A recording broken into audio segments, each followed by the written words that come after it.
Hello दोस्तों, history की class का आगे बढ़ाते हुए आज फिर से गवर्नर जनरल लॉर्ड एल्गिन का कार्यकाल 1862 से 1863 एक साल के लिए रहा। इसने बहावी आंदोलन का दमन किया। शुरू कब हुआ था बहावी आंदोलन? 1826 में, और समाप्त हुआ था 1886 में। इसने बहावी आंदोलन का दमन किया, उसको दबाने की कोशिश किया। अब बहावी आंदोलन कहाँ में हुआ था? पटना। और लॉर्ड एल्गिन का मृत्यु कब हुआ? 1863 में धर्मशाला। ठीक, तो भारत में ही मृत्यु हुआ इसकी। गवर्नर जनरल प्रथम गवर्नर जनरल था जिसका मृत्यु भारत में, तो लॉर्ड एल्गिन। ठीक है, धर्मशाला। इसके बाद गवर्नर जनरल आए लॉर्ड एल्गिन के बाद लॉर्ड लॉरेंस। और बहावी आंदोलन का दमन कहाँ में हुआ? पटना में हुआ।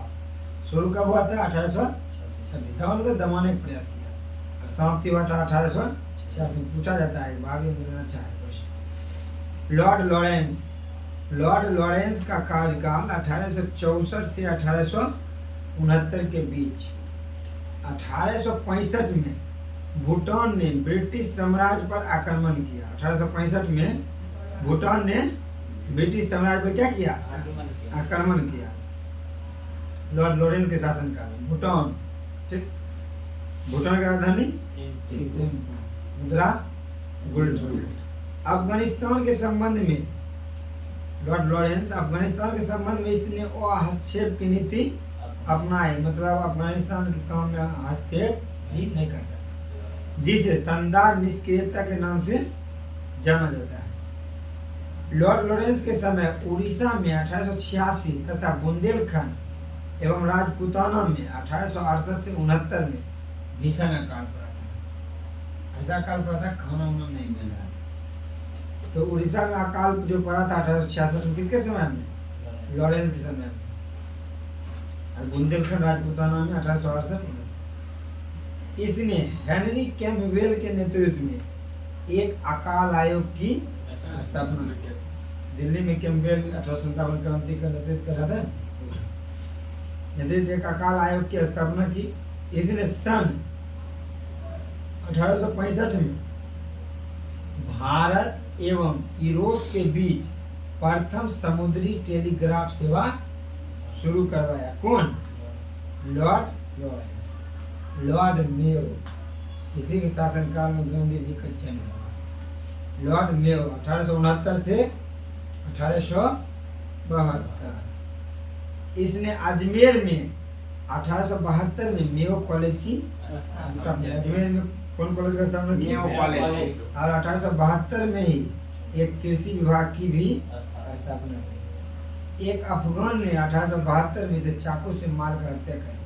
तो ये पहला गवर्नर जनरल है जिसको आत्महत्या मतलब मार दिया, यहाँ आकर मर्डर किया दूसरा आदमी पद पर रहते हुए लॉर्ड मेयो, और अपने औहदा से मारा वो लॉर्ड एल्गिन। ठीक, अगला इसके शासनकाल में 1872 में प्रथम जनगणना शुरू हुआ। मर गया था 72 से। लॉर्ड नॉर्थबुक 72 से 1872 से 1876। इसके समय में बंगाल में भयानक अकाल पड़ा। उड़ीसा में अकाल पड़ा था लॉर्ड लॉरेंस के कार्यकाल में, और नॉर्थबुक के समय अकाल पड़ा बंगाल में। इसने बड़ौदा के गायकवाड़ को भ्रष्टाचार के आरोप में पदच्युत कर दिया, मतलब पद से हटा दिया, मद्रास भेज दिया। इसने नॉर्थबुक ने घोषणा की कि मेरा उद्देश्य कर मतलब टैक्स को हटाना तथा अनावश्यक वैधानिक कार्रवाई को बंद करना, जिसका काम नहीं है। पंजाब में प्रसिद्ध कूका आंदोलन, कौन क्या था? राम सिंह कूका। 1871-72 आंदोलन राम सिंह कूका ने इसी के समय किया। इसी के समय 1869 में स्वेज नहर का निर्माण हुआ तथा भारत एवं ब्रिटेन के बीच व्यापार में वृद्धि हुई। इसी के समय 1869 में स्वेज नहर का निर्माण हुआ और भारत और ब्रिटेन के बीच व्यापार में वृद्धि हुई। स्वेज नहर की लंबाई कितनी है? 108 से 108। ठीक, निर्माण कब हुआ? 1869। राष्ट्रीयकरण कब हुआ? 1956। लॉर्ड लिटन का कार्यकाल 1876 से 1880। या एक प्रसिद्ध उपन्यासकार, निबंध और लेखक और साहित्यकार भी। पूछता है क्वेश्चन, कौन सा गवर्नर जनरल थे जो उपन्यासकार भी थे, निबंध भी लिखते थे, लेखक भी थे और साहित्यकार भी? तो लॉर्ड लिटन 1876। इसे साहित्यकार में इसे ओवन मेरी डिथ के नाम से जाना।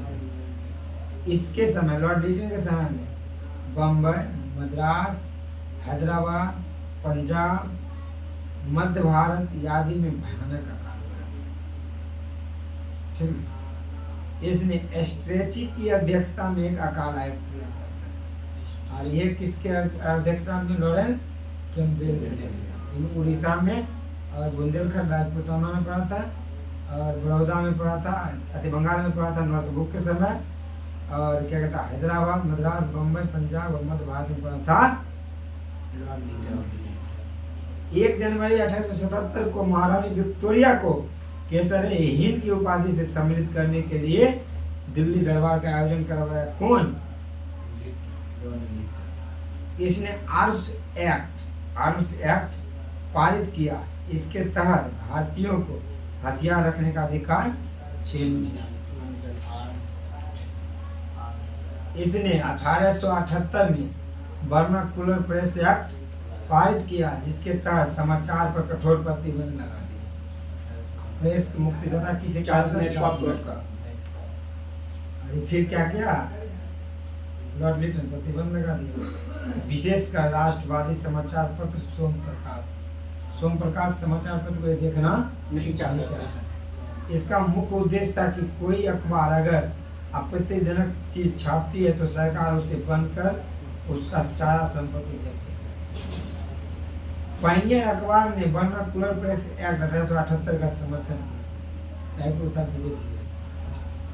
इसी के समय, लिटन के समय, शस्त्र अधिनियम 1878 पारित हुआ, जिसके तहत शस्त्र रखने, व्यापार करने का लाइसेंस होना अनिवार्य। लाइसेंस का नहीं रख सकते। इसने सिविल सेवा परीक्षा की आयु घटाकर 21 वर्ष से क्या किया? 19 वर्ष कर दिया। इसने अलीगढ़ में मुस्लिम एंग्लो प्रचर महाविद्यालय की स्थापना। मुस्लिम एंग्लो प्रचर महाविद्यालय की। इसके बाद आया लॉर्ड वर्नाकुलर प्रेस एक्ट 1882 में समाप्त कर दिया। लॉर्ड रिपन 1880 से 84। इसने वर्नाकुलर प्रेस एक्ट को समाप्त कर दिया 1882 में। इसने सिविल सेवा की परीक्षा की आयु 19 वर्ष से बढ़ाकर 21 वर्ष कर दिया। लिटन क्या किया था? 21 वर्ष से 19 कर दिया। 21 से रहना भी चाहिए, बड़ा पोस्ट है समझदारी आने के बाद। इसने स्थानीय स्वशासन की शुरुआत की। कौन? रिपन। स्थानीय स्वशासन शुरुआत की। इसके समय में नियमित जनगणना 1881 से शुरू हुआ, मतलब हर 10 वर्ष में शुरू से नियमित। रिपन के द्वारा ही सन 1881 में प्रथम कारखाना अधिनियम लगाया गया। रिपन के समय में शैक्षणिक सुधार के अंतर्गत हंटर आया, शिक्षा से संबंधित था। 1882 में आयोग का गठन किया गया, जो निम्न शिक्षा से, ठीक, 5वां तक। इसके समय में यूरोपियों के विद्रोह, भारतीय न्यायाधीश द्वारा मुकदमे की सुनवाई के लिए इल्बर्ट विधेयक प्रस्तुत किया गया, लेकिन यूरोपवासियों के विद्रोह के कारण इसे वापस ले लिया गया। कहने का मतलब था कि यूरोपियों का विद्रोह जो करता था उसका सुनवाई भारतीय न्यायाधीश के द्वारा मुकदमे की सुनवाई कर सकता था, लेकिन यूरोपवासी क्या विरोध किया, बोला नहीं, अगर हम कोई गलती करेंगे तो उसका सुनवाई यूरोप का ही न्यायाधीश करेगा। ठीक, यूरोपवासी करेगा। इसलिए लॉर्ड रिपन ने अंग्रेज के द्वारा किया गया विद्रोह को श्वेत विद्रोह के नाम से नाइटिंगेल ने रिपन को भारत के उद्धारक के संज्ञा दी।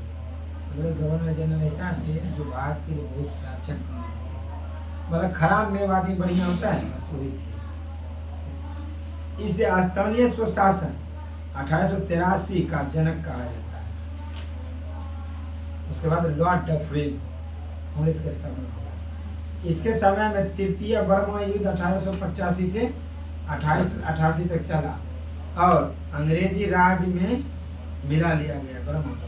इसी के समय बंगाल टेनेंसी एक्ट तथा अवध टेनेंसी एक्ट और पंजाब टेनेंसी एक्ट पारित हुआ। यानी बंगाल अवध और पंजाब टेनेंसी एक्ट पारित हुआ किसके समय में? कांग्रेस का स्थापना 1885 में एवं ह्यूम के नेतृत्व में भारतीय राष्ट्रीय कांग्रेस का स्थापना इसी के समय लैंसडाउन 1888 से 54। भारत और अफगानिस्तान के बीच डुरंड रेखा का निर्धारण 1896 में किया गया। लेंस वर्तमान में यह रेखा अफगानिस्तान और पाकिस्तान के बीच है। डुरंड रेखा पहले निर्धारित किया गया था भारत और अफगानिस्तान के बीच। वर्तमान में यह रेखा अफगानिस्तान और पाकिस्तान के बीच में। इसी के समय दूसरा कारखाना अधिनियम, पहला कारखाना रिपन, दूसरा कारखाना अधिनियम लैंसडाउन, जिसके तहत महिलाओं को 11 घंटा काम तथा सप्ताह में 1 दिन की छुट्टी की व्यवस्था।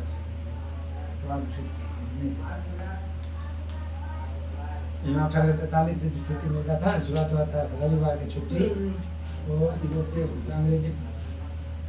लॉर्ड एल्गिन 1894 से 1899, इसने कहा था भारत को तलवार के बल पर विजित किया है, मतलब जीते हैं और तलवार के बल पे ही उसकी रक्षा करेंगे। यह कथन किसका है? Lord Elgin. 1895 से 98 के मध्य उत्तर प्रदेश, बिहार, पंजाब और मध्य प्रदेश में भयंकर लगा। अब आया लॉर्ड कर्जन 1899 से 1905। इसने 1901 में कॉलिन स्कॉट मॉनक्रीफ की अध्यक्षता में सिंचाई आयोग की स्थापना की। कॉलिन स्कॉट मॉनक्रीफ की अध्यक्षता में सिंचाई। 1902 में एंड्रयू फ्रेजर की अध्यक्षता में पुलिस आयोग का गठन किया। सर थॉमस रेले की अध्यक्षता में विश्वविद्यालय आयोग का गठन किया गया। 1904 में विश्वविद्यालय अधिनियम पास हुआ। इसने लॉर्ड कर्जन ने मैकडोनाल्ड की अध्यक्षता में अकाल आयोग की स्थापना की। प्राचीन स्मारक अधिनियम 1904 पास किया। इसीलिए इसे भारतीय पुरातत्व विभाग का स्थापना का श्रेय जाता है। किसको? इसी के समय विक्टोरिया मेमोरियल हॉल का निर्माण हुआ। विक्टोरिया मेमोरियल हॉल जो कलकत्ते में निर्माण हुआ। इसी के समय बंगाल विभाजन 1905 में हुआ। इसी के साथ आज का क्लास यहीं पर समाप्त होता है। आप लोग को वीडियो अच्छा लगे अपने दोस्तों के साथ शेयर करें, वीडियो को लाइक और चैनल को सब्सक्राइब जरूर करें। जय हिंद।